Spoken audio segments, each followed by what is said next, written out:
لله رب العالمين والعاقبة للمتقين والصلاة والسلام على رسوله الأمين محمد وعلى آله وأصحابه أجمعين.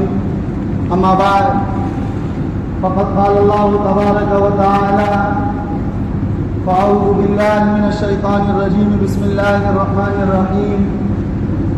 إن عدة الشهور عند الله 12 شهرا في كتاب الله يوم خلق السماوات والأرض منها 4 حرم ذلك الدين القيم فلا تظلموا فيهن أنفسكم. صدق اللہ العظیم. معزز سامعین کرام اور میرے نوجوان دینی بھائیوں، بزرگوں اور دوستوں، اللہ تبارک و تعالی ہمیں اور آپ کو جن مہینوں سے گزار رہے ہیں وہ ہے محرم الحرام. یہ وہ مہینہ ہے کہ جو ہجری سال کا آغاز ہے اور دنیا اسے محرم الحرام کے نام سے جانتی ہے. اور میرے بھائیوں، یہ وہ مبارک مہینہ ہے جو اپنے دامن میں عظمت، برکت، رحمت اور بے شمار تاریخی اور اسلامی واقعات یہ سمیٹے ہوئے ہیں. اور اللہ کے یہاں اس مہینے کا اپنا ایک الگ، ایک منفرد مقام ہے، ایک ممتاز حیثیت حاصل ہے. میرے بھائیوں، یہ وہ مہینہ ہے کہ جس کی عظمت کی گواہی خود رب کائنات نے اپنے مقدس کلام کے ذریعے دی. اور یہ وہ مبارک مہینہ ہے جس کی برکات کا اعلان آقا نامدار جناب محمد رسول اللہ صلی اللہ علیہ وسلم نے اپنی پیارے زبان مبارک سے ارشاد فرمایا. اللہ تبارک و تعالیٰ نے جب سے یہ دنیا بنائے، جب سے یہ کائنات کی تخلیق کی، اسی وقت سے اس کے اصولوں جو ضوابط ہیں وہ طے کر دیے. ہر ایک کو اپنا کام سونپ دیا. ستاروں کا کون سا گزر ہوگا، چاند کدھر چلیں گے، سورج کدھر چلیں گے، ہر ایک کا اپنا اپنا ٹھکانہ لگا دیا. اور میرے بھائیوں، وہ ساری چیزیں اللہ کے حکم پر گردش کرتی ہیں.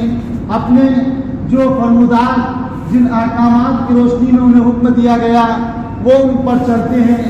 چنانچہ اللہ تبارک و تعالیٰ نے قرآن کریم میں فرمایا: إن عدة الشهور عند الله 12 شهرا في كتاب الله يوم خلق السماوات والأرض منها 4 حرم ذلك الدين القيم فلا تظلموا فيهن أنفسكم. کہ یقیناً اللہ کے نزدیک مہینوں کی گنتی، تعداد جو ہے وہ 12 ہے.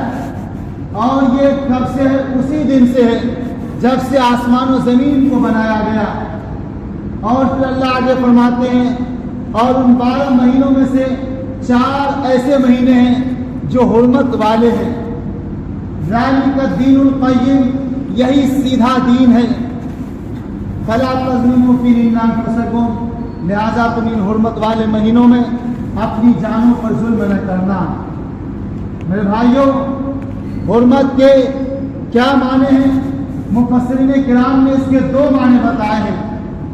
ایک تو یہ کہ حرمت کا مطلب یہ ہے کہ ان مہینوں میں جنگ و جدال، خون خرابہ، ظلم و ستم سے سختی کے ساتھ منع کیا گیا ہے تاکہ لوگ حج کی مکمل عبادت اور ذوالحجہ کے عرفات کے روزے رکھ سکیں اور امن شانتی کے ساتھ ان دنوں کو گزار سکیں.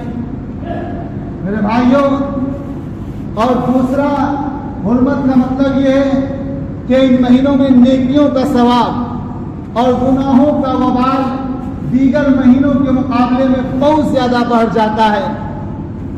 لہذا اللہ تبارک و تعالیٰ نے متنبع کر دیا، خبردار کر دیا کہ فلا تظلموا فیہن انفسکم، کوئی غلط کام کر کے، کوئی چوری، زناکاری، نمازوں سے دوری، اور میرے بھائیوں دوسروں کی عزتوں پر ڈاکہ ڈال کر، دوسروں کی غیبت کر کے، دوسروں کے پیچھے لگ کر، دوسروں کی ٹوہ میں لگ کر، دوسرے کی برائی بیان کر کے اپنے آپ پر ظلم نہ کرنا۔